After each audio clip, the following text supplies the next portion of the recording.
বন্ধুরা, আপনারা কি চান যে দেশে বঙ্গবন্ধুর মতো একজন মহান নেতা? হায় রে হায় বাংলাদেশ, হায় রে হায় বাঙালি জাতি।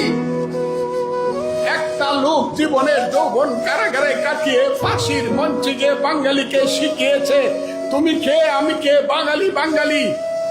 যে লোকটা একটা আঙ্গুল তুলা দিলে পরে 7.5 কোটি মানুষ এক কাতারে এসে দাঁড়াতো, যে লোকটার আঙ্গুলে হেলনে দেশে মুক্তিযুদ্ধ হয়েছে, সেই লোকটার বাড়ি আগুন দিয়ে পুড়ে দিলেন।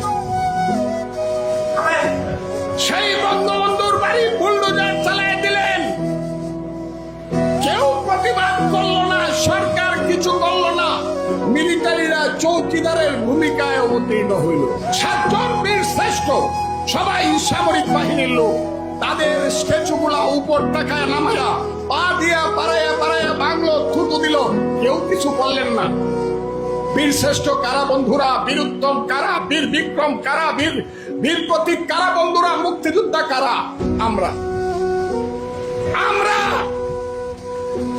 এইখানে যারা বসে আছেন তারা, এইখানে যারা বসে আছেন তারা কি এই দেশে এইভাবে অপমানিত হয়ে মৃত্যুবরণ করতে চান?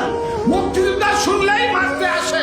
আমরা তো বাইচা রয়েছি অপমানিত হয়ে মরবার জন্য, আমরা বাইচা রয়েছি গলায় জুতার মালা নেওয়ার জন্য, গালে জুতার বাড়ি খাওয়ার জন্য। মুক্তিযোদ্ধা এই যে দেশ, এই দেশে কি আপনারা বাঁচতে চান মাথা নিচু করে, নাকি প্রতিবাদ করে মরতে চান? আপনারা বলুন।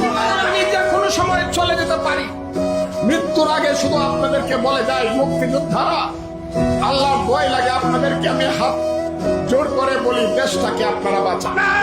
দেশের মানুষকে বলেন, রাজাকার আলবদরের হাতে দেশ ছেড়ে দিব না।